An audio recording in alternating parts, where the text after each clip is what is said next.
Puede ser que el título sea un poquito de rage bait, puede ser, pero yo lo odié, así que bueno. Hola, soy Lili, no mentira. ¿Cómo andan? Tanto tiempo que no aparezco por acá por YouTube. Ya me extrañaban, ¿no? Ya me extrañaban, admítanlo, mentira.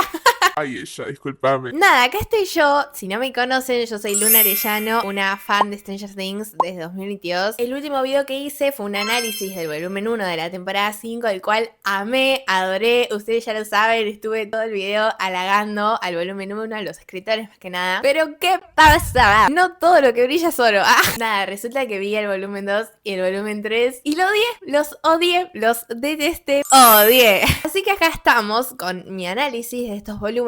Voy a hablar de muchísimas cosas, como por ejemplo agujeros en la trama, errores, cosas sin respuesta, el final de algunos de los que serían los personajes que no me gustaron. Voy a hablar de personajes olvidados, etcétera, etcétera. Y también, como no, si no vieron mis videos anteriores, creo que deberían saber que yo soy Byler Shipper. Byler Shipper, ¿qué es Byler? Byler es el nombre de ship entre Will Byers y Mike Wheeler. Y como plus, odio a Eleven. Odio la relación de Mike y Once. ¿Qué pasa? Si te gusta está perfecto. Es más, si querés puedes saltearte esa parte del video en donde voy a hablar de Eleven, porque claramente voy a hablar mal, así que tenés todo el derecho de no escucharme putear básicamente. Pero nada, también me gustaría que escuches las otras cosas que tengo para decir que no me gustaron de la serie, porque no solamente me voy a centrar en los ships. Porque hay mucha gente que se cree que yo solo estoy enojada porque Byler fue queerbaiting.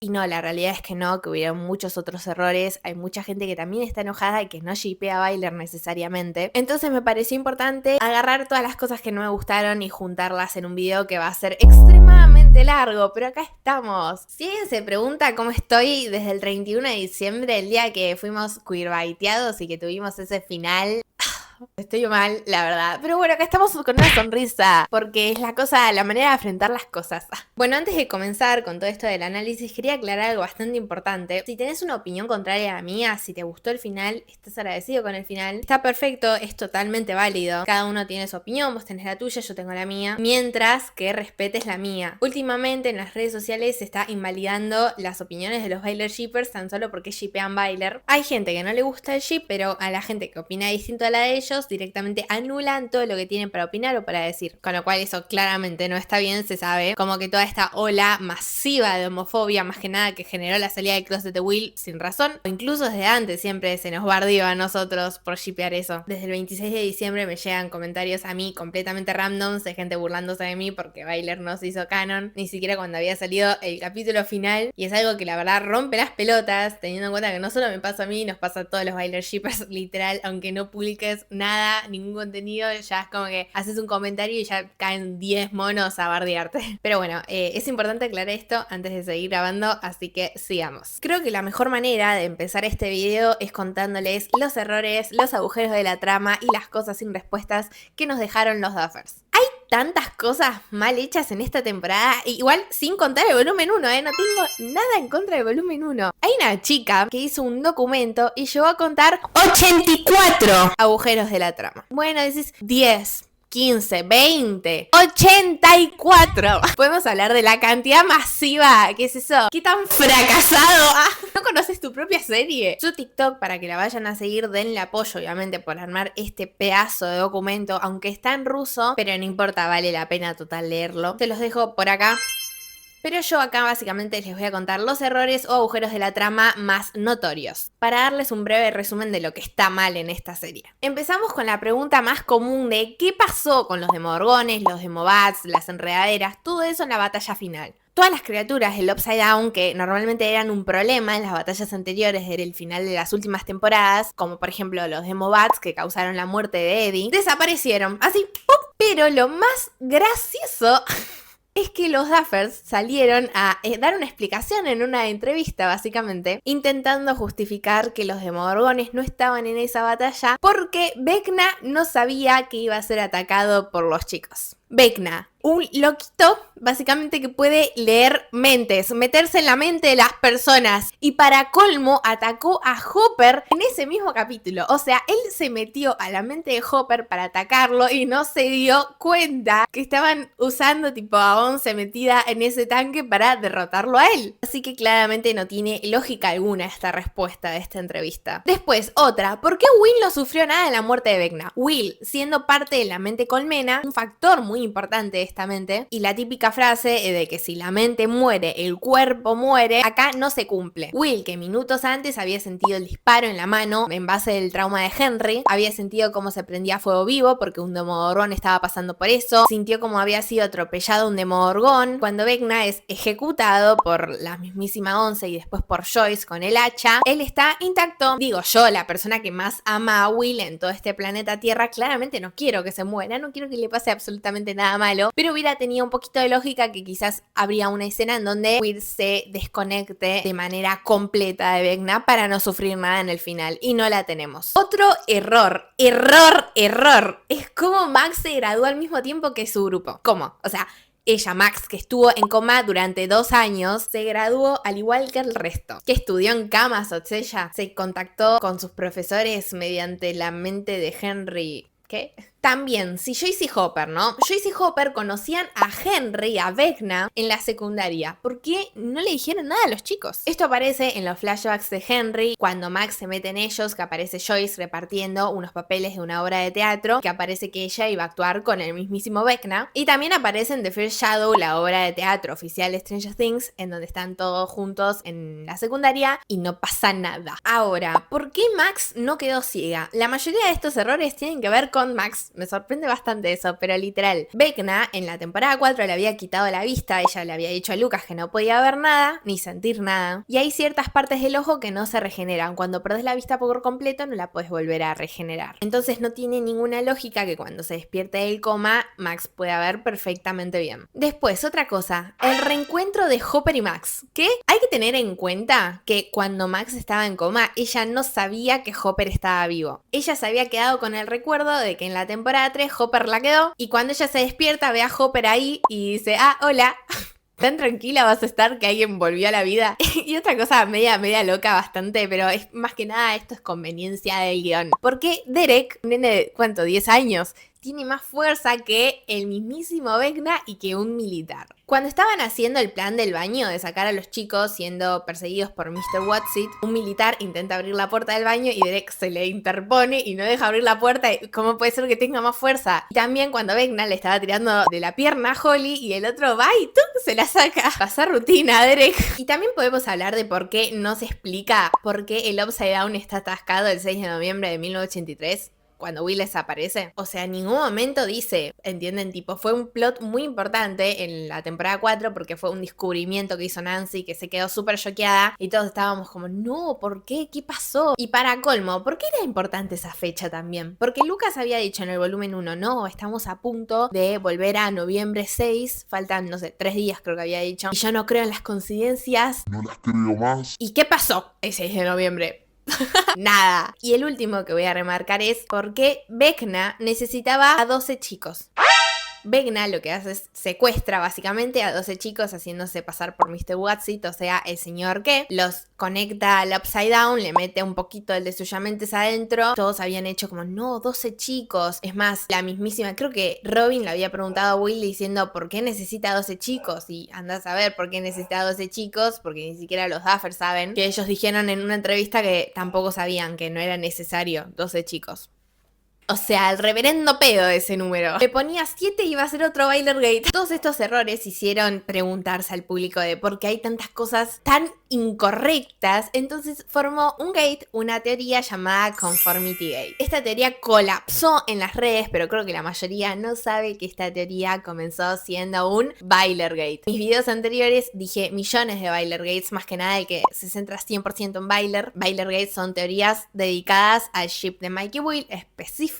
Por eso también terminan con el término gate, que sería portal en español. Y era una teoría como para combatir estos errores sin explicación, ¿viste? Encima grandes. La teoría consistía en que Mike en todo el final estaba siendo atacado por Vecna, por eso era el único que no tenía un final feliz, además de 11 obviamente, pero se entiende lo que quiero decir, como que está deprimido para siempre y como que vive en un trance por adaptarse a la conformidad y no salir del closet y la homofobia internalizada que tiene. O sea, todo esto se conecta con Byler. ¿Qué pasa? El público la fue deformando porque a la mayoría no le gusta Byler, no sé por qué, y la fue deformando, convirtiéndolo en una teoría normal que casualidad termina con Gate. Encima me da mucha gracia porque en las pruebas de esta teoría se habían incluido errores, chicos. En la graduación había una chica sosteniendo un cartel en blanco.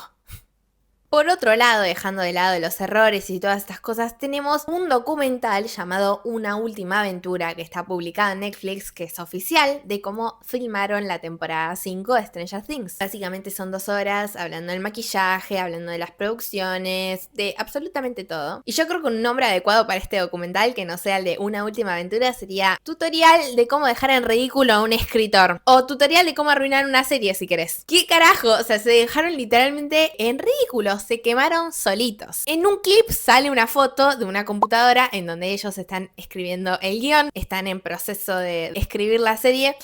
Aparece muchas pestañas abiertas de Google. Hay pestañas abiertas de Chat GPT, inteligencia artificial, encima una de las más básicas. No es que es una pagada, quizás la pagan, no sé. Igual siendo no básica, no quita el hecho de que sea inteligencia artificial. IA.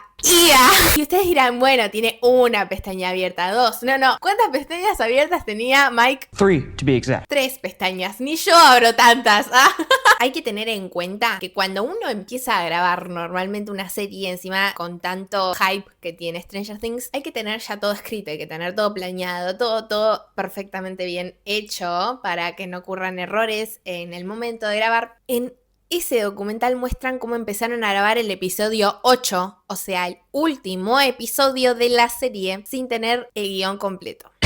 Empezaron a grabar un capítulo sin saber cómo terminaba el capítulo. No solo empezaron a grabar un capítulo, sino una serie sin saber cómo terminaba la serie. 3 años tuviste, man. 3, to be exact. Dale, ponete las pilas. Encima una chica pobre en el documental, que creo que era directora, no estoy segura, dice, bueno, estamos grabando el episodio 8, pero no sabemos bien qué está pasando porque todavía el guión no está completo.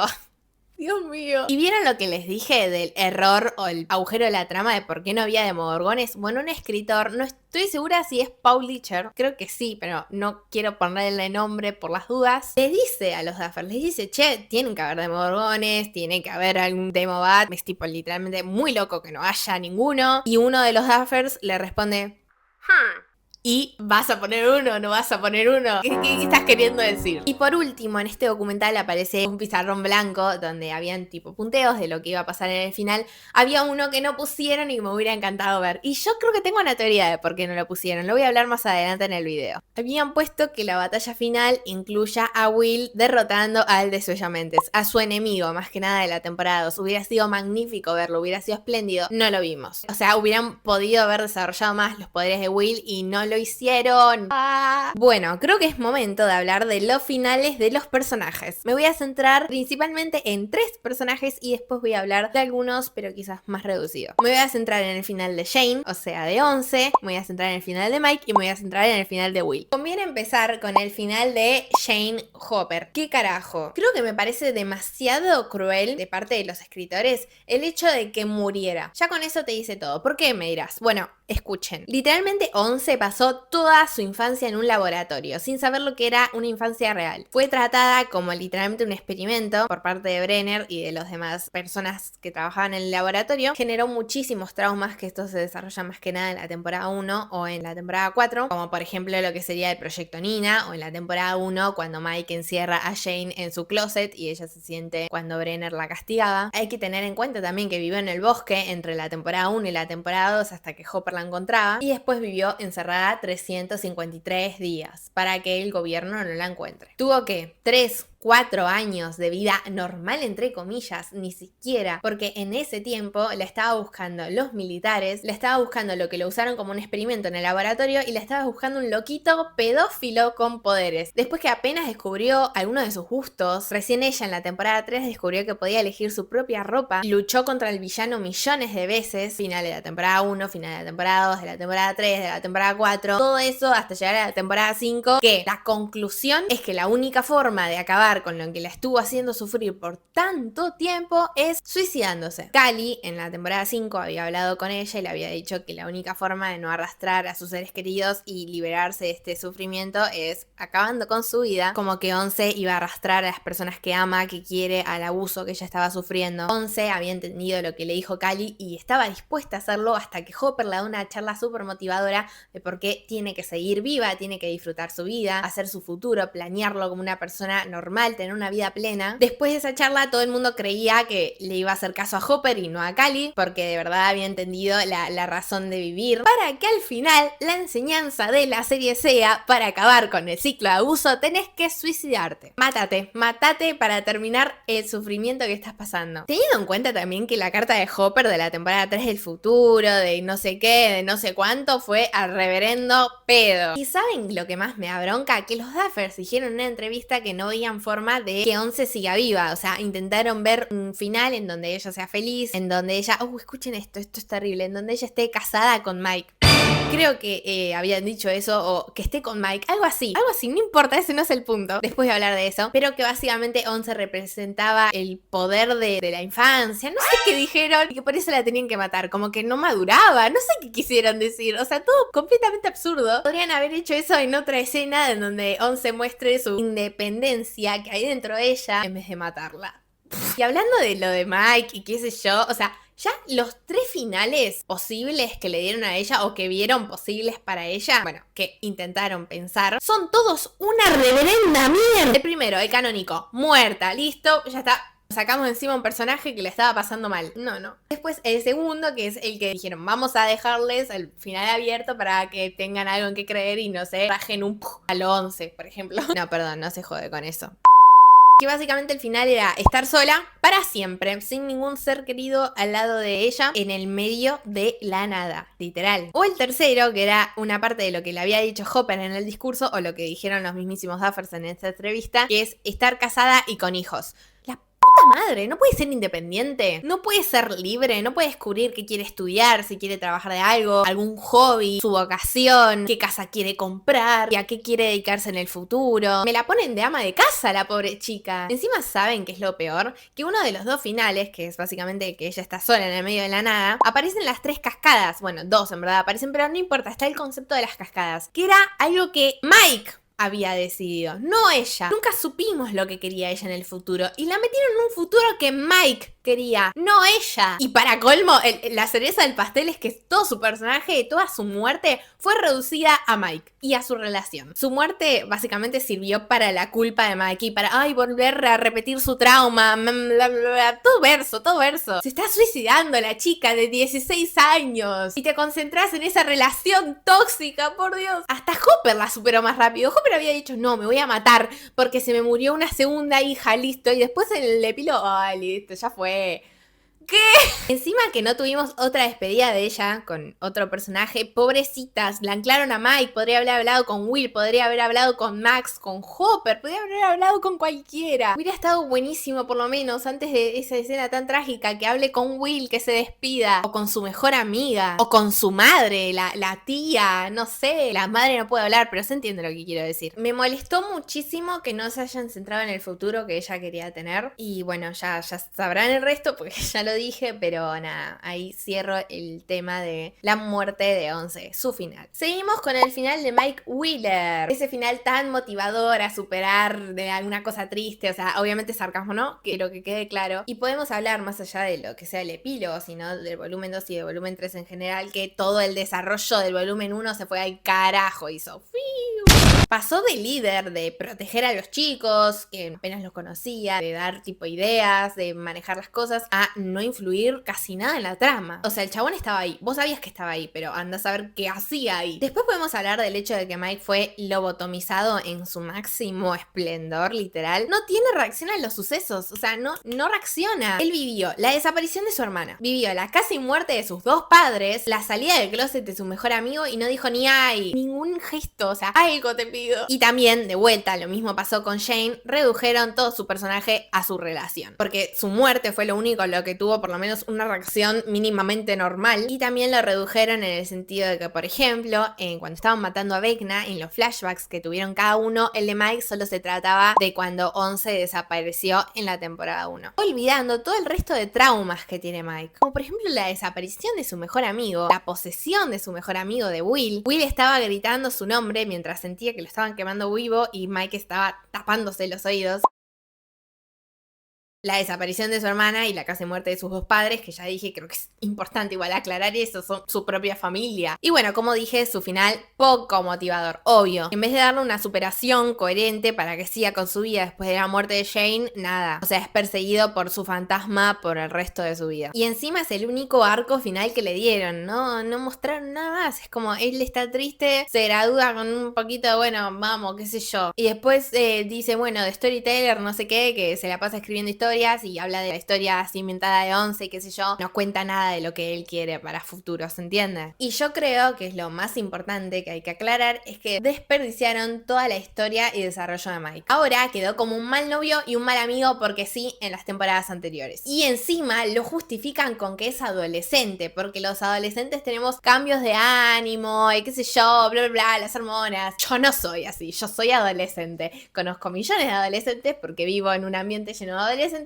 No, o sea, creo que todo el mundo tiene su razón de ser. Los adolescentes también tenemos motivos de por qué hacemos las cosas, salvo que nos levantemos con el pie izquierdo. Pero ¿cuánta gente le pasa eso? O sea, ¿cuánto porcentaje de chicos les pasa eso? ¿Se entiende? De pasar 2 temporadas ignorando brutalmente a tu mejor amigo y tratando como la mierda a tu novia y después de la nada, ¡pim! Listo, maduro, ya está. Tampoco desarrollaron su depresión y su represión de sentimientos. Depresión, represión, ¿se entiende la diferencia? Y lo hace parecer un NPC. Y por último, que esto lo voy a desarrollar cuando hable de Byler, claramente, cuando hable del queerbaiting que nos hicieron, desaprovecharon todo su queer coding,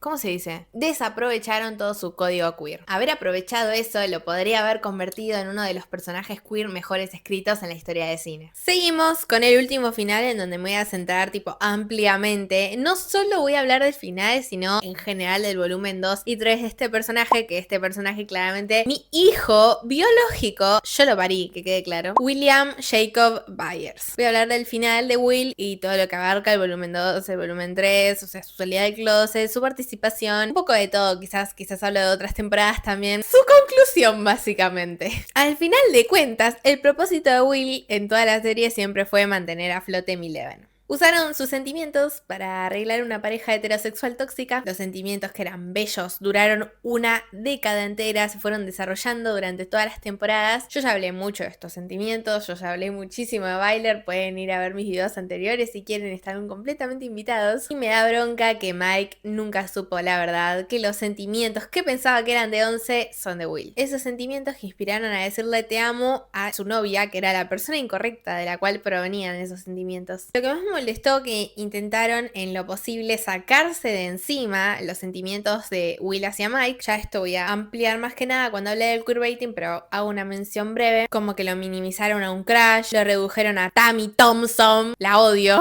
una comparación completamente absurda, y lo ilusionaron en el volumen 1 para nada. Encima, una de las cosas que más me molestó es que en la escena de Lucas y Max, cuando Max se despierta, le dice, ah no, al final no necesitaba la música, se necesitaba voz. En cambio Will diciendo, no, siempre se trató de mí, nunca se trató de Mike y de los sentimientos, qué sé yo, haciendo referencia a que los heterosexuales necesitan amor, necesitan a alguien al lado suyo, mientras que los homosexuales se tienen que conformar con la aceptación de uno mismo y de los demás, y tiene que estar sumamente agradecido de que no lo maten a golpes solo por ser gay. Y ahora la gente va a caer, ay, que tuvo a Cartlon y ñi. Cartlon, para los que no saben, es el nombre del novio del epílogo.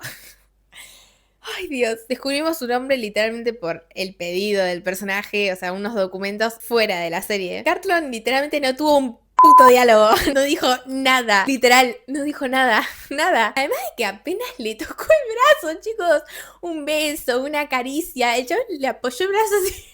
Ay, Dios. Hay un meme muy gracioso que se refiere a esto, que era un comentario que le comentaron creo que a Noah en la foto que subió con el actor de Cartlon, que decía, gracias a los escritores que le dejaron tocarte el brazo para saber que no sos un primo lejano. Literal.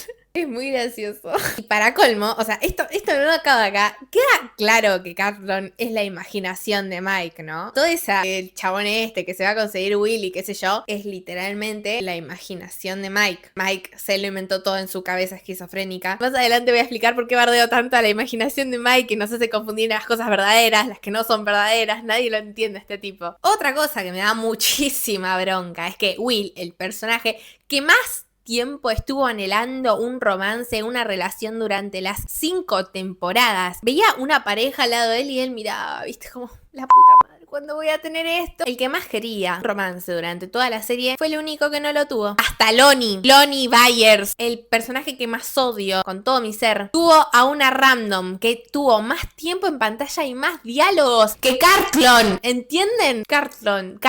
No sé cómo se pronuncia el nombre. Carlton. No sé.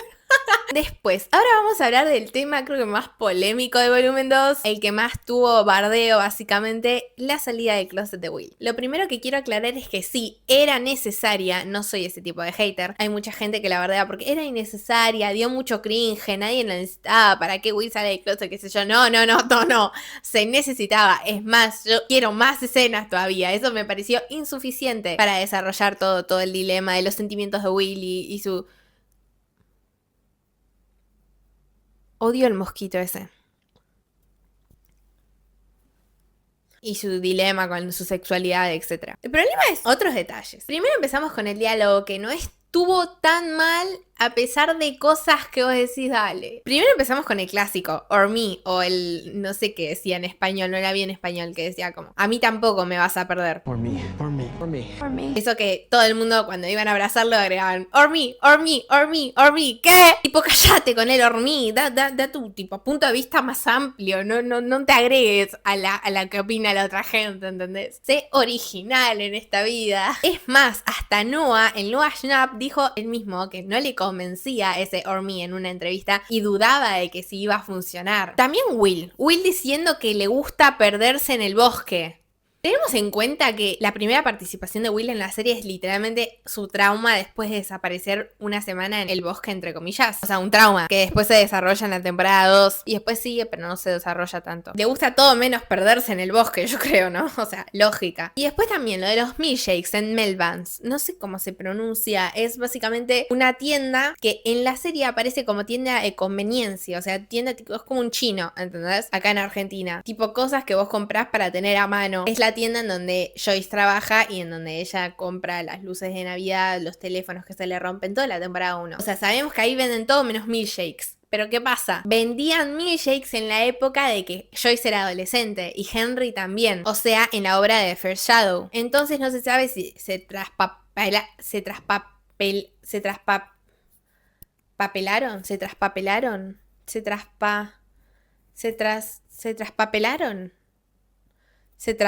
se mezclaron, no sabemos si se mezclaron lo que serían los guiones de la serie y de la obra de teatro o toda la teoría conspirativa que se había hecho de que Vecna estaba atacando a Will y también influía con que también estaba atacándolo cuando dijo que era su Tammy, porque es una comparación que literalmente no se tiene que hacer porque es imposible que compares a Mike con Will con la Tammy de Robin, o sea, no tiene nada que ver. Después voy a explicar de eso, después voy a hablar de eso. Entonces a esta teoría conspirativa se le llamaba el Milkshake Gate, obviamente. Y bueno, sabemos que otra cosa de las que estuvo mal en el diálogo fue la comparación con Tammy y la cosa del crush. Ay, es solo un crush, qué sé yo. Una década duró tu enamoramiento. Will, contate otro chiste. Después otra cosa. ¿Por qué tanta gente? O sea, ¿qué hacía Todo Hawkins ahí metido en la salida del closet de Will. Una salida del closet es algo privado, es algo íntimo. Lo haces con la gente con la que tenés una relación cercana, con las personas que confías. Hay gente que estaba ahí metida que no había tenido interacción siquiera. Callie, Murray, Vicky no tenían que estar ahí. Es más, me atrevo a decir a que ni Hopper,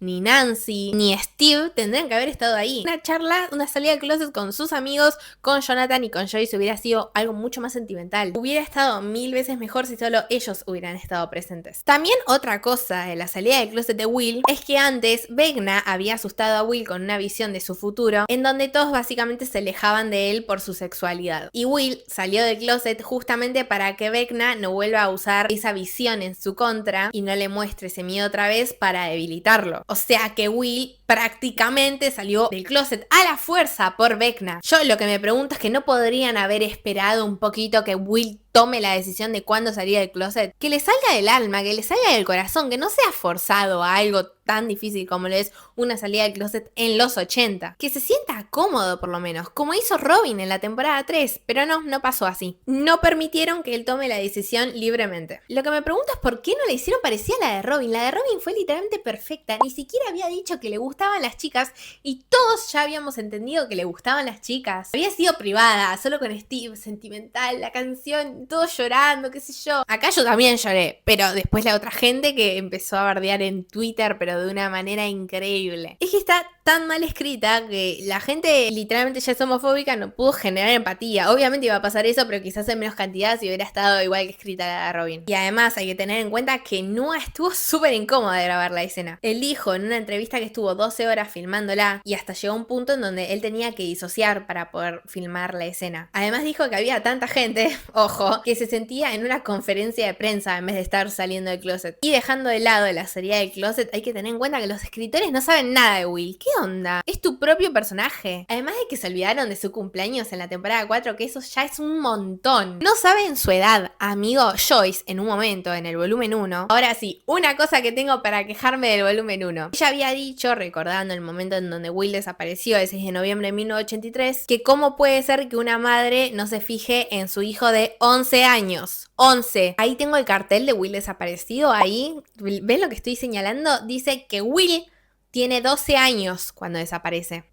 Dale, encima tenés un cartel, lo puedes buscar en Google y ya sabés la edad. Eso también lo buscaron con inteligencia artificial, amigo, dale. Ahora ya tocando más que nada lo que sería el epílogo de Will, literalmente redujeron todo su personaje a su sexualidad. En el epílogo, Dustin, por ejemplo, está estudiando lo que le gusta, súper concentrado en lo que está escribiendo, y Will está en un bar gay. Nadie tiene en cuenta que a Will le encanta dibujar y pintar, ¿no? En mi opinión, lo tendrían que sí o sí haber puesto en una universidad de arte, dibujando, pintando, haciendo lo que verdaderamente le gusta. Y si quieren, ahí sí le hagan un novio ahí pintando junto a él, no sé, manchándose de pintura, así medio jodiendo, qué sé yo, y un beso enorme, hermoso, divino. Pero no, lo pusieron en un bar. O sea, más allá de que como que el perfil de Will medio como que no me pega mucho a un bar. Puede ser, está bien, creció, cambió, su personalidad es más abierta, está perfecto. Pero me suena medio a un universo alternativo de Wattpad. Pero eso no es lo peor, porque en el bar literalmente en la mesa le pusieron cigarrillos y alcohol. Teniendo en cuenta que Joyce es adicta a los cigarrillos, es más, el mismísimo Will le dice, che, pensé que habías sacado la adicción a los cigarrillos, y Lonnie era un alcohólico de primeras, era un padre de mierda por eso. Va, no por eso, por todo en general, pero se entiende lo que quiero decir. Además de que la escena en el epílogo iba a tener otro peinado, iba a tener un arito en la oreja, pero el peinado se lo cambiaron y el arito lo sacaron con CGI. Qué bronca. Encima hay un video de no sé cuál Duffer, a no saber cuál, mientras están grabando en el epílogo donde Will tiene su super peinado que le iban a poner en un principio con el arito, y uno de los Duffers le dice a Noah que su actuación era demasiado. Maybe be a little. It's this too much, no? ¿Demasiado qué? ¿Demasiado gay? Ah, homofobia. Y sacando la escena del epílogo, por último, quiero aclarar que Will, en la batalla final, hicieron que le tenga empatía a su abusador. Ya sé que el corazón de Will no tiene literalmente una pizca de maldad, pero es necesario. O sea, literalmente sin comentarios. Bueno, ahora lo que voy a hacer es como una junta rápida de algunos finales, de algunos personajes que van a ser mucho más resumidos de lo que dije de Shane, Mike y Will, pero igual quería tocarlos. Como por ejemplo el de Hopper, lo que dije antes. O sea, estaba con que se iba a matar si perdía otra hija, con que el trauma que le había dejado Sarah era un montón y estaba re traumado, y se murió 11 y no vimos sufrimiento de él. La superó literalmente en 10 minutos. Después Robin. Amigo, borraron todo su estilo. Ella tenía un estilo único que la representaba. La ropa que usa en el epílogo y su personalidad literalmente no tienen nada que ver. Me hace acordar mucho a cuando ella tuvo que hacerse pasar por una estudiante junto a Nancy para ir a visitar a Victor Krill y averiguarlo del tema de la música. Estaba súper incómoda, que era un traje que no le pegaba para nada. Después, otra cosa es Vicky. Vicky desapareció míticamente. Una bronca eso, literal. Después sigue Steve de ¿cuándo lo vimos a Steve jugar béisbol? Él jugaba básquet en la temporada 2 más que nada. Lo único que tenía de béisbol era el bate que encima se lo afanó Jonathan y que era para pegarle a Vecna o a los Demogorgones, lo que sea. Que también se conectaba a la teoría del Conformity Gate porque la ilusión de Vecna que le estaba haciendo creer a Mike era Steve siendo profesor de béisbol cuando Vecna solo lo había visto con el bate de béisbol y pensaba que era su deporte favorito. Después Erika, creo que esto es un poco de rompebolas, pero yo soy fiel creyente que ella tendrá que haber estado jugando D&D junto a Holly en el final. Y Dustin, chicos, Dustin saliendo con Stacy, la chica que le hizo bullying en el Snowball, lo trató para la mierda y apareció de la nada con Stacy. ¿Dónde está Susie? Y hablando de Rey de Roma, vamos a hablar de los personajes olvidados. Empezamos con Vicky, obviamente, que ya lo dije. Susie, que también ya lo dije, desapareció míticamente también. Pobre Susie, solo la usaron para salvar al mundo, la usaron para lo de Proyecto Nina, el número de Planck, no sé qué cosa era. Después la rajan, pobrecita. Después, Dr. Owens. Chicos, el Dr. Owens hubiera carreado toda la temporada. Once no se hubiera suicidado, pero no apareció por bien del guión. Después, Terry Ives, que es la mamá de Once, la mamá de Shane y la hermana. La mamá de Max, que esto quiero hacer una aclaración súper importante, que eso demuestra lo forros que son los escritores. La actriz de la mamá de Max había salido a hablar a las redes sociales diciendo que, por favor, si le podían dar un rol, aunque sea chiquitito, unos minutos apareciendo en la serie de Stranger Things en la temporada 5, porque ella estaba luchando contra el cáncer y las quimioterapias salían un montón de guita, entonces aunque sea le ayudaban algo a recaudar un poco de plata. Es más que justo en ese momento cuando estaban las grabaciones ella estaba mejor, sí podía actuar, pero los Duffers no le dieron nada, absolutamente nada, y ella nada, no le quedó otra a las redes sociales salir y decir que la mamá de Max era una mierda de persona, porque cómo puede ser que no la fue a visitar nunca, no estuvo cuando se despertó ni en su graduación, nada. Después, personaje olvidado, chicos, Patty Newby. Patty Newby, ya la voy a tocar de después, pero ustedes saben quién es Patty Newby. Les doy una breve introducción. En la obra de Fair Shadow, Henry tenía una chonga, tenía una noviecita por ahí que se llama Patty Newby, y la actriz, la intérprete de Patty en la obra, había dicho en las redes sociales que ella iba a aparecer en el volumen 2 y nada. Después, Barb. Y ustedes me van a decir, pero si Barb murió hace 800 años. La actriz de Barb, que había aparecido en la fiesta que hicieron la premiere de ST5, había dicho que su cuerpo iba a aparecer en esta temporada. Y nada. Y no tiene lógica, que ustedes seguro estarán pensando, bueno, pero salieron los flashbacks de Nancy cuando mataron a Vecna y aparecía ahí Barb, pero no, o sea, no tiene lógica porque los clips eran pertenecientes a ellos, ¿entendés? Ya lo habían grabado hace rato. Y después Argyle, que ya se sabía que no iba a aparecer gracias a una entrevista de Eduardo Franco, que había dicho que no lo habían vuelto a llamar, pero bueno, igual fue un personaje olvidado. Bueno, ahora terminando con esto de los finales, explicando que no me gustó, etcétera, etcétera, voy a tocar ciertas cosas, ciertas situaciones de dúos y ships en la serie, empezando por Hansi, es decir, el nombre de la relación entre Jonathan y Nancy y su ruptura. ¿Se le puede llamar ruptura? Literalmente fue más difícil entender esta escena que la explicación de Dustin acerca del Upside Down y el agujero de gusano. Todo el público a ver esta escena entendió cosas completamente distintas. Era una no propuesta porque estaban a punto de morir y no iban a poder casarse, que Nancy estaba dejando a Jonathan por Steve, que juraron amor eterno hasta la muerte, que Nancy necesitaba un tiempo para descubrirse o que terminaron por sus diferencias. Literalmente fue muy confuso, muy confuso. O sea, tan sopenco vas a ser para hacer un diálogo que absolutamente nadie entiende. Y para colmo, tenerlo que salir a explicar en entrevistas. O sea, se entendió tan mal que en una entrevista ellos tuvieron que salir a aclarar que era una ruptura. Yo, si esa entrevista no existía, yo seguía jurando que ellos iban a estar casados. Encima, me vas a decir que se abrieron mutuamente y fueron sinceros. Se dijeron te amo al mismo tiempo, cosa que Nancy sí puede hacer, ¿eh? Para los que meten la excusa de que, ay no, los hijos Wheeler no pueden decir te amo porque sus papás no lo demuestran. Ah, bien, pero Nancy en una ruptura, hasta en una ruptura lo dice. Jonathan le dio el anillo. Literalmente esa escena tuvo la misma música que la de su primer beso. Se abrazaron como nunca y juntaron frentes. Y todo esto para que hayan terminado encima antes de morir no tiene literalmente lógica. Bueno, seguimos con Robiki, que así se llama la pareja entre Robin y Vicky. Esto sí que me da bronca. Esto. Era una de las mejores parejas de toda la serie. Tenían desarrollo entre la temporada 4 y la temporada 5. Habían hecho promesas, como incluso la cita de Ensos y la escena tan emotiva que tuvimos en el hospital cuando los Demogorgones las estaban persiguiendo. Había confianza entre ellas porque Robin le pudo contar a Vicky todo lo del Upside Down. Buscaban soluciones juntas para que hayan terminado sin explicación alguna. En el epílogo, Vicky ni aparece, o sea, desaparece completamente. Y en un diálogo se da a entender que Robin está soltera. O sea que los Duffers hicieron que ellas dos corten sin razón. La única pareja LGBTQ+ que tenía la serie encima era estable y bastante sana, la descartaron porque sí. Encima ahí va de vuelta con las entrevistas de los Duffers que son peor que la mismísima serie. Lo justificaron como que, ay, los romances de la secundaria no duran. Primero, no están en la secundaria, ya se graduaron. Segundo, ¿y tus otras parejas? Tus parejitas heterosexuales que vos clasificás como, ¡ay, bonitas!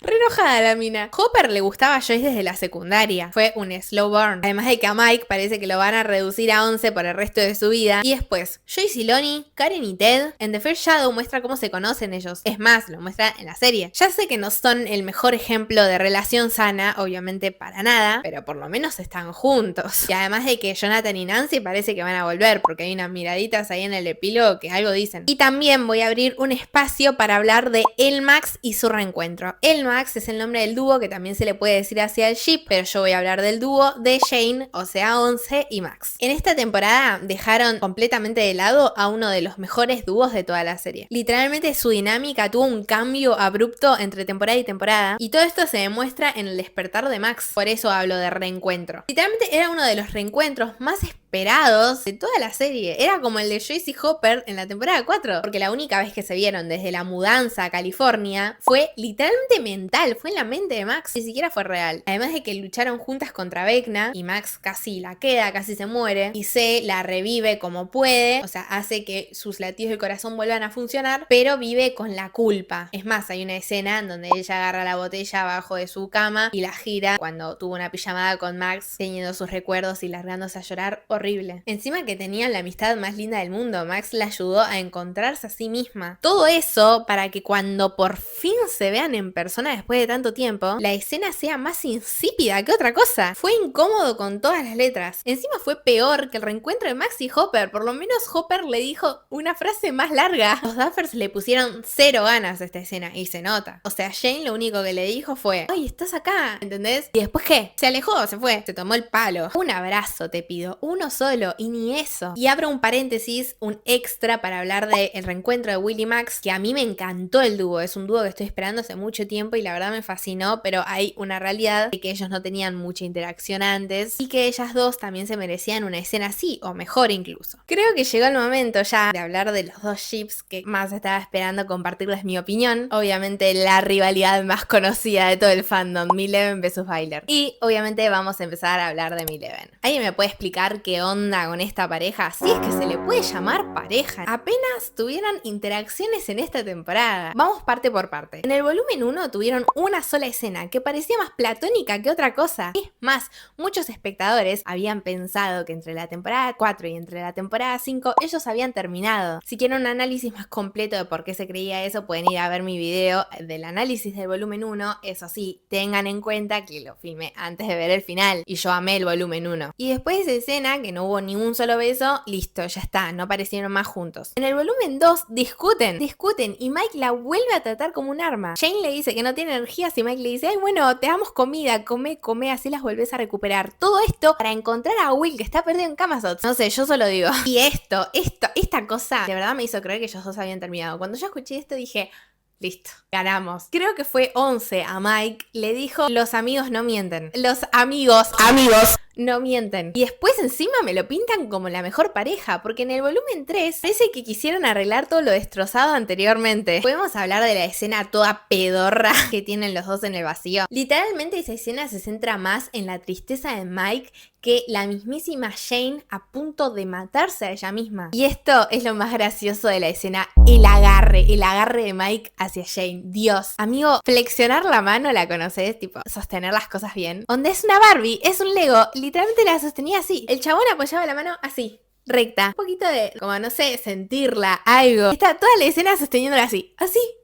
Y encima hay un meme, un momazo que se hizo con esta escena, es espectacular, que ponía la foto de Mike sosteniendo a 11 y era tipo un tweet que decía: he sostenido piezas de papel más romántico que como Mike sostiene a 11. Y alguien le responde, le hace una cita diciendo Mike también, y pone una foto de Mike sosteniendo la pintura de Will en la temporada 4 en la van. Encima, ¿saben qué pasa? No le encuentro lógica a los diálogos. Hay una parte en donde Jane le dice a Mike: siempre me entendiste, mejor que nadie. Nadie se acuerda, ¿no? De Rinkomania, de cómo Mike no se daba cuenta que no se estaba recibiendo bullying y después como le echó la culpa de lo que le había hecho a Ángela después de que Ángela le haya bullineado todo el día. Y le dijo: ¿qué hiciste? ¿Qué hiciste? Después, cuando ellos discuten, Mike le dice que no la entiende, intenta tener empatía porque él también sufrió bullying y Once le dice: no me estás entendiendo. Y también resaltar la temporada 3, Mike repitiendo constantemente que no entendía a las mujeres, que eran una especie distinta a ellos, y quejándose con Lucas en su sótano sin hacer nada, sin intentar recuperar a su novia. Es el colmo. La temporada 4 y la temporada 3 se concentran en que Mike no puede entender a su novia. Y si eso les parece poco, no está de más decir que la mismísima Millie Bobby Brown en una entrevista dijo que las únicas personas que podrían llegar a entender el trauma de Once son Will y Callie, que sufrieron algo muy parecido a lo de ella, que Mike no la entendía. I don't think Eleven has much family in her life, or at least people that entirely understand what she's been through. And one of those people honestly being Will. And not even Mike truly understands what she's been through. And not even Mike truly understands what she's been through. So I think Will and Carly are the two kind of people that know that trauma. Dejando de lado este diálogo y qué sé yo, los flashbacks que aparecen de ellos. Está el famosísimo meme Will, you're in the shot. Will, apareces en escena. Will aparece en todos lados cuando le dice te amo porque el otro le está acariciando la espalda. Millones de escenas de la temporada 3 él aparece de costado, o cuando se reencuentran después del proyecto Nina aparece de atrás. O sea, aparece en todos lados. Y ahora sí, llegamos a lo que me da bronca.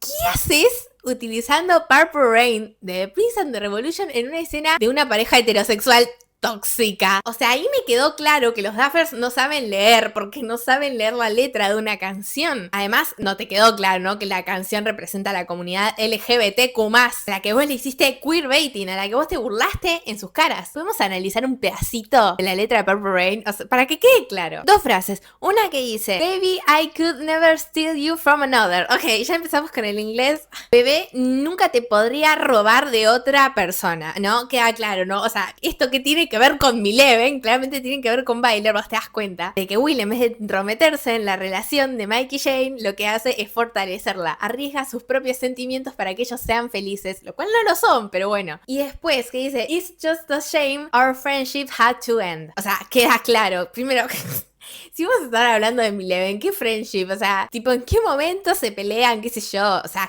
queda claro que se trata de, entre la temporada 3, la pelea de Will y Mike y cómo se distancia, ¿no? Por esto de Once. Purple Rain, Purple Rain. Encima era una canción que me encantaba. Me la arruinaron completamente. Dios. Y bueno, dejando de lado la canción, como cereza del pastel en la escena del vacío, Mike no le devuelve el te amo a Once. Ya lo dije, Nancy lo puede decir tranquilamente, hasta en una ruptura. O sea, encima es muy gracioso ver a la gente intentando justificar. No, porque no le dice te amo, porque no quiere perderla, qué sé yo. Amor, o sea, yo creo que si estaría perdiendo a alguien le diría te amo como una razón para que se quede, ¿no? ¿Se entiende? Como que sos querido por las otras personas. Chabón se pone a gritar: no me dejes, ay, Dios. Aparte de que Mike le dijo más veces hechicero, o sea, sorcerer, a Will que te amo a su novia. Se lo dijo 2 veces cuando Once estaba a punto de morirse. Encima hay una teoría que está muy buena, claramente. De parte, es una teoría bastante acertada, porque para mí es canon. Las 2 veces que le dijo Mike a Jane te amo, él la retomó, pero nunca le devuelve el te amo a Once porque no lo siente de la misma manera que ella lo siente. Estoy mirando a cualquier lado, ¿no? ¿Quieren escuchar tipo un colmo? Arre. ¿Sabían que la escena de vacío no existió? Tipo, ¿es todo mentira? Es todo mentira. Fue toda esquizofrenia de Mike. Por eso les decía que Mike era esquizofrénico. Literalmente pasó todo en la mente de Mike.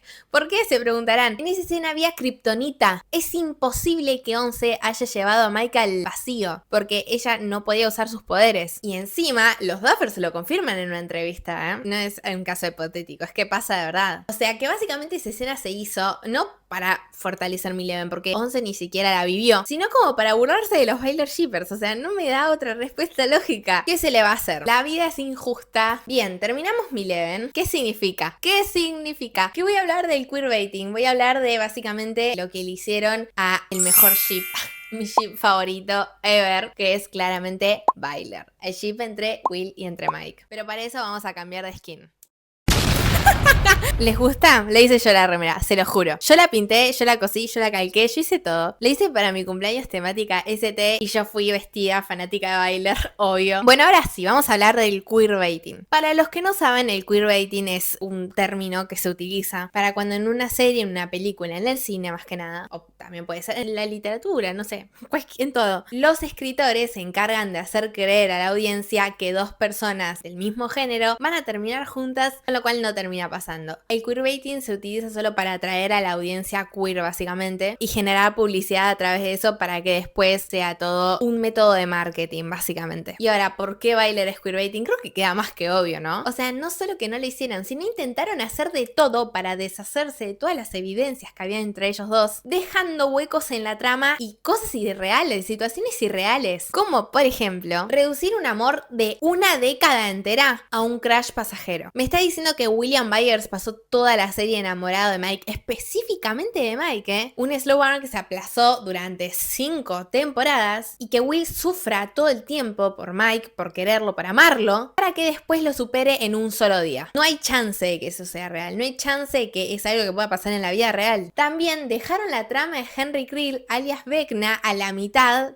Todo para no mencionar a Patty Newby. Porque Patty y Henry, confirmado, tenían paralelos oficiales con Will y Mike. Y Patty y Henry eran una pareja. Hasta el intérprete de Patty había puesto en sus redes sociales y likea todo comentario que tenga que ver con Baylor. Habla del amarillo y el azul, dos colores que representan a Mike y a Will como pareja. Tremendo. Tampoco pudimos presenciar la batalla de Will contra el de Suyamentes, que les había hablado que estaba en el pizarrón blanco de una última aventura. Porque la persona que lograba sacar a Will del trance, el de Suyamentes, era nada más y nada menos que Mike. Como en la temporada 2, el código Morse lo hace de la misma mano que Mike sostuvo. Como cada vez que está en una visión, Mike lo agarra por los hombros y lo trae de vuelta a la realidad. Como con su recuerdo de cuando se conocieron por primera vez, lo ayuda a salir del trance. O sea, todo eso...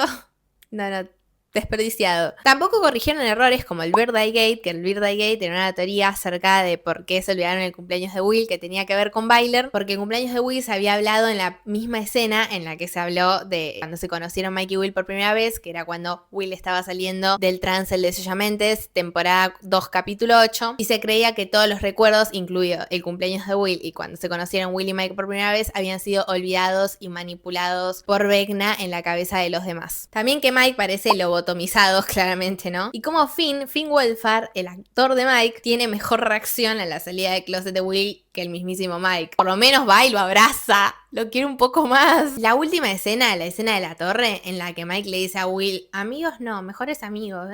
Pura escena para burlarse de nosotros, ¿no? Queda claro eso. Innecesario los segundos que dejaron de entre no, gracias, mejores amigos. Innecesarios. Y la cara de Will, tenía una ilusión el pobre chico. Bueno, sigamos. Esa escena no iba a estar. Noah tuvo que pedir un cierre digno para toda la trama de Baylor. Porque si no, esa escena no iba a estar. O sea, iban a dejarlo todo abierto, todo sin ninguna respuesta clara. Después, comparar a Mike con Tammy Thompson. ¿Alguien sabe, no? Que Tammy y Robin no se hablaban en ningún momento, no eran ni amigas. O sea, que Robin se había inventado toda la historia en su cabeza, básicamente. Y Mike y Will, que tienen una amistad desde los 3 años, desde jardín, son el preferido del otro, ¿no? Pasaron millones de cosas juntos, tienen trauma compartido. Y toda esa historia que no se relaciona en nada a Tammy. Por Dios. También hablé de esto en el análisis del volumen 1, de por qué Mike y Tammy no tienen relación alguna. Otra cosa que me indigna mucho, tampoco dejaron que Finn toque a Noah. Hay escenas en donde Finn se está acercando a Noah, obviamente actuando de Mike, y como que intenta apoyar la mano en algún lado, pero no la apoya, como que se detiene y la retira, o no se acerca del todo como para no tocarlo, porque claramente, o sea, Finn, su primera intención al actuar es como tocar, agarrarlo de algún lado, pero como que los Duffers se lo prohibieron, si no directamente no tendría ni el impulso. Y por último, que este es lo que más me da bronca de toda la serie, se lo juro, Ustedes me mencionan esto y yo rompo todo. No resolvieron el tropo de Cyrano. ¿Ustedes saben lo que es el tropo de Cyrano? La trama de Cyrano, como quieran decirle. Es un recurso muy utilizado en todo lo que tiene que ver con el romance, en la trama de romance. Y el nombre salió del personaje de un libro, que no sé cuál es, perdón, le fallé, que se llamaba Cyrano, que le escribía cartas a su amada haciéndose pasar por otro hombre. Y la chica estaba enamorada de las palabras de Cyrano, pero él ya creía que eran del otro hombre, hasta que descubre que era de Cyrano y bueno, se enamoran. Literalmente hicieron toda esa trama, todo, lo de la pintura, Will declarándose a Mike a través de los sentimientos de 11. 12 horas estuvieron filmando esa escena, no les jodo. Yo cuando fui a la Comic Con a conocer a Noah, ahí tiene la fotito, Noah con su propia voz dijo, estuvimos 12 horas filmando la escena de la van.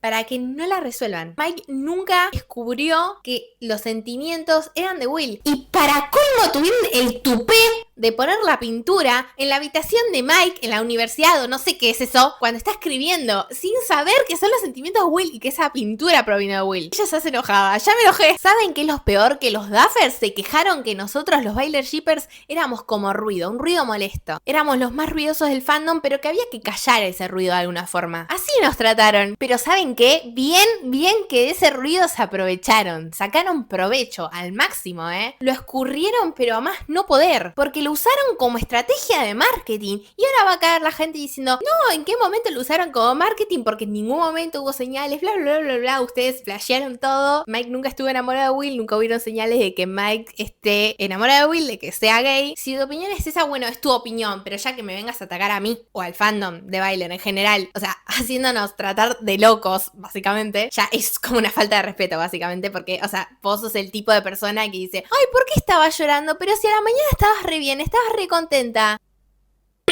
Sin comentario. Además, vimos señales en donde no las había. Uno no hace un test de química entre dos actores para ver si son compatibles. El único test de química que era entre Noah y Finn, porque sí. Literalmente comprobaron antes de contratarlos de que ellos dos tuvieran química. ¿Ustedes entienden el nivel de lo que es eso? Uno no cambia todas las luces de un lugar porque sí. Las luces Rincoumenia se cambiaron a propósito para que tengan el azul y amarillo. Y más que nada cuando Mike y Will discuten en Rincoumenia. Además, hablando del Purple Rain, la gente dice que Purple Rain es una canción Eleven porque se llama Lluvia Violeta, que Mike y 11 se conocieron la lluvia y Violeta es el color favorito de 11, pero después nos quieren robar el azul y amarillo de nosotros. Ya estoy enojada, te estás contradiciendo, o sea, el color violeta, pero el color amarillo, decídete. Bueno, sigamos con esto de que no tiene sentido. Uno no hace un slow burn, romance a fuego lento de 5 temporadas enteras, porque sí. Y no se espera hasta el capítulo final de una serie para dejar en la friendzone a un protagonista que anhelaba amor en cada miserable capítulo de la serie. No se espera hasta el final de la serie para descubrir que uno de los protagonistas en verdad lo que tenía en la mente era cositas de adolescente y que no tenía un trama desarrollado súper complejo que nos hicieron creer y que claramente no lo era. Solo era un boludo con todas las letras. Encima, si no vas a ser Baylor Canon, o sea, ¿para qué haces una escena completa ilusionando a ese personaje que anhela amor encima de un ship inventado, dicen por ahí? Un ship inventado. Esta escena, chicos, la escena de Robin diciéndole a Will acerca de las señales que hay que tener, que hay que ver si alguien quiere salir con vos, que encima Baylor cumple todas esas señales. De vuelta, vuelvo a promocionar mi video, perdonen, es que lo hablo todo ahí literal. Si quieren ver las señales y por qué se cumplen en Baylor, está ahí en el video del volumen 1. Y que esas señales se convierten en una avalancha. O sea, nos hiciste creer que las señales que Baylor cumple se iban a convertir en una relación, y no pasó. Encima, la escena de Robin y Will no tiene otro propósito, No volvió a ser tocada en la serie. Fue literalmente hecha al reverendo pedo. No tiene propósito. En cambio, si Baylor se hubiera hecho canon, sí hubiera tenido un propósito lógico. Una persona normal no hace tantos paralelos sin querer, paralelos de la misma serie, de parejas de la misma serie, paralelos de otras series, de otras películas con parejas queer, paralelos de absolutamente todos lados. No lo haces al pedo, no lo haces porque sí, porque se te escapó. Que quede claro, una persona normal que escribe un tropo de Cyrano entero lo resuelve y no pasó. Así estamos. Me agarró calor de tanta bronca. Otra cosa es que el código queer que tenía todo el personaje de Mike fue completamente desperdiciado. No sé si dije que es el código queer, por las dudas lo vuelvo a repetir, que es básicamente todos los rasgos que tiene una persona que hace simular que pertenece a la comunidad LGBTQ+. O sea, una persona queer se puede sentir identificada con Mike por estos rangos. Como por ejemplo, amistad distinta a otras, familia conservadora, cambio abrupto entre temporada y temporada, luchas internas del personaje, intentar encajar con la sociedad y parecer normal, no saber demostrar sentimientos y el miedo a abrirse. O sea, nunca sabemos lo que está pasando por la mente de Mike. Además de la falta de respeto de la utilización de Purple Rain, chicos, Héroes, al final, Héroes era una canción que representaba al fandom de Byler. ¿Por qué? Porque esa canción se utilizó cuando Mike cada vez que perdía a Will. Cuando encuentran el cuerpo de Will, se utilizó Héroes, una versión más lenta, en donde Mike está abrazando a su mamá. También de vuelta cuando Will se muda a California, que también abraza a su mamá. La letra de los besamos y no sé qué cosa dice. Se trata de una relación prohibida, si no me equivoco. Y como que la vergüenza queda en el otro lado. Upside down. Así que al final de cuentas, Byler fue puro marketing. Las entrevistas, chicos, las entrevistas. Si vieron mi video hablando de todas las pistas Byler de la temporada 5, Noah diciéndonos que nosotros, los Byler Shippers, vamos a estar conformes, contentos con el final. ¿En qué momento? Después las publicaciones, todas las cosas que hicieron de poner fotos de Mike y Will diciendo, ay, que... ¿Cómo era?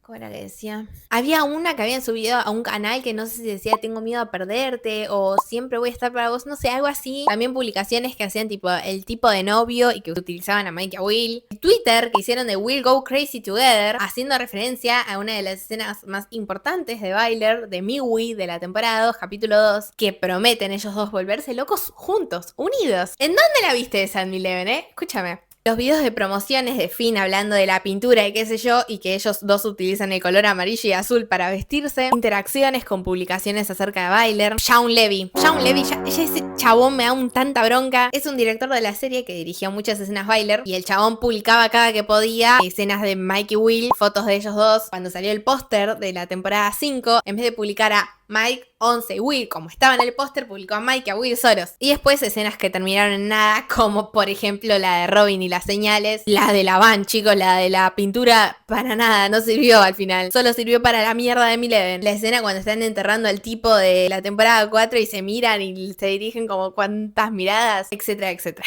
Encima está de más decir que lo hicieron el uno para el otro, sin ningún propósito. Los hicieron literalmente como medias naranjas. Escuchen esto. Dibujante de cómics y escritor de cómics. Ya eso te dice mucho. Mike necesita ser necesitado y Will no necesita. Will vive en peligro, Mike protector. El paladín y el clérigo. El hechicero y el corazón. Will piensa antes de hablar, Mike habla antes de pensar. El azul y el amarillo, etc.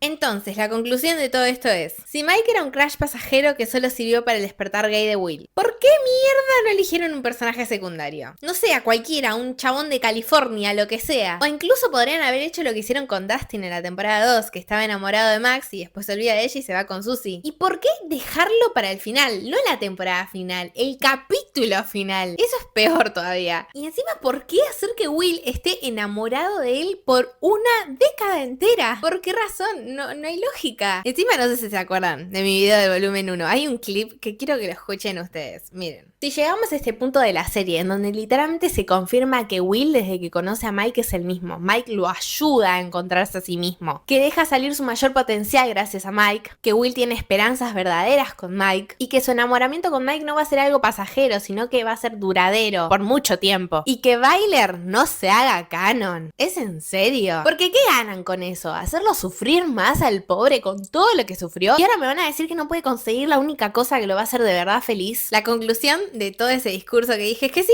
Básicamente era para hacer sufrir a Will. O sea, no hay otra explicación lógica. Sí, lo hicieron sufrir de más, lo ilusionaron de más al reverendo pedo, porque al final no sirvió para nada. Lo someten a más traumas. Encima me da muchísima gracia la gente, tipo anti-Byler, que intenta defender el final y todos los agujeros de la trama y todo, como es ciencia ficción. O sea, no es la realidad, ¿entendés? Es algo fantástico, no ocurre en la vida real. Ah, sí, pero claro, si te pongo dos chicos besándose, vas a decir, ay, no, eso es del diablo. Eso en la vida real no ocurre. Son extraterrestres, un ovni. No tenés manera de justificarte. No hay manera. Fin del comunicado. Y bueno, hasta que llegamos. Este es el final del video. No sé si va a ser mi último video largo de YouTube hablando de Stranger Things. Supongo que sí, pero no estoy segura. Seguro siga publicando shorts, TikToks y esas cosas relacionadas a ST, obvio. Pero bueno, por lo que ahora tengo previsto, creo que este es un goodbye, un chau. Diría un hasta pronto, pero la verdad al final no me motiva a ver las siguientes series, los siguientes spin-off, como por ejemplo la serie animada. No tengo ganas de verla. Y me da tanta bronca, tanta tristeza que mi serie, que era mi zona de confort, haya sido arruinada de tal manera. No solo yo estoy triste, todo el mundo, conozco un montón de gente que está triste, está descontenta con este final. Quedo sumamente decepcionada. Pero la vida es así, la vida sigue. Le metí mi vida entera a la serie, le dejé demasiada confianza a los escritores puesta, pero al final no sirvió. Traicionada quedé. Pero al fin y al cabo Stranger Things ocupó una parte muy importante de mi adolescencia, me marcó y le sigo teniendo mucho cariño a las temporadas anteriores, al volumen 1, a Byler, a Will. Chicos, Will Byers, Byler van a quedar en mi corazón hasta que me muera. Son cosas que me voy a llevar a la tumba. Si hubiera sabido desde un principio que se iban a burlar de nuestras caras, si nos hubieran avisado que Byler no hubiera sido canon, mi vida hubiera sido diferente, sí, pero por lo menos no estaría tan bajón ahora, la verdad. Aunque para ser sincera no cambiaría nada de mi vida porque literalmente Byler fue...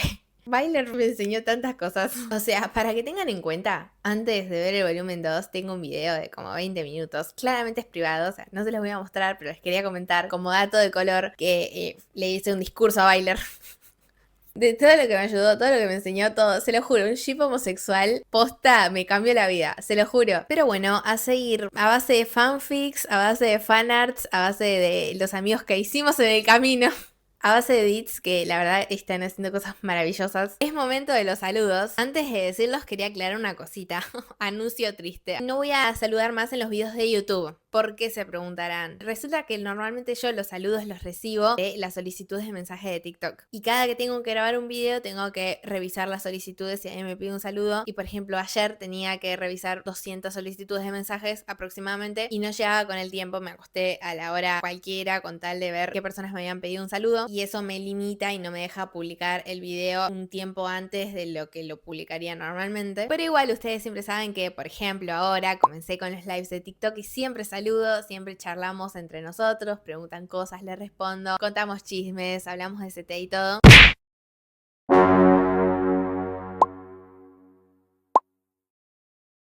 Así que obviamente si me ponen un comentario en un live pidiéndome un saludo, obviamente lo voy a hacer, no se preocupen. Pero bueno, nada, para aclarar eso, ahora los saludos. Un saludo para Martu, un saludo para S, saludo para San, saludo para Nila, saludo para Marty, saludo para Vicky, saludo para Liz y Agus. Las dejo juntas porque tengo solo una cuenta de TikTok de ellas. Pero bueno, nada, es un saludo compartido.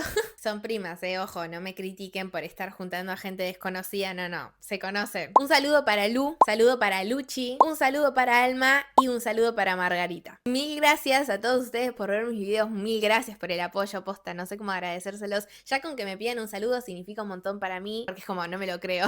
Wow, o sea, posta, no tengo cómo agradecérselos, saben que los amo mucho, mil gracias por todo. Les mando un beso.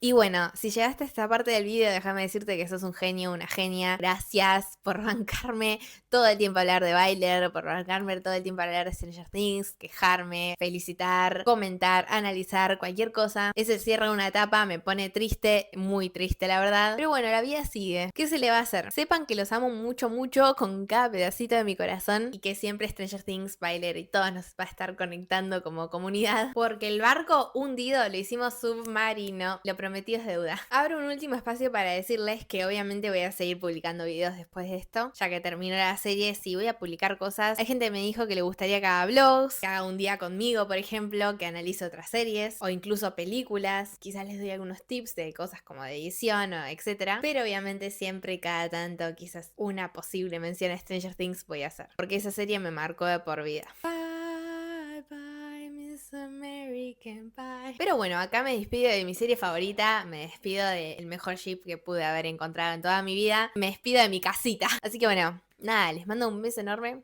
a ustedes, le mando un beso a Byler. RIP Byler 2016-2025. Pero bueno, nada, recuerden que los amo mucho y nos vemos en el próximo video.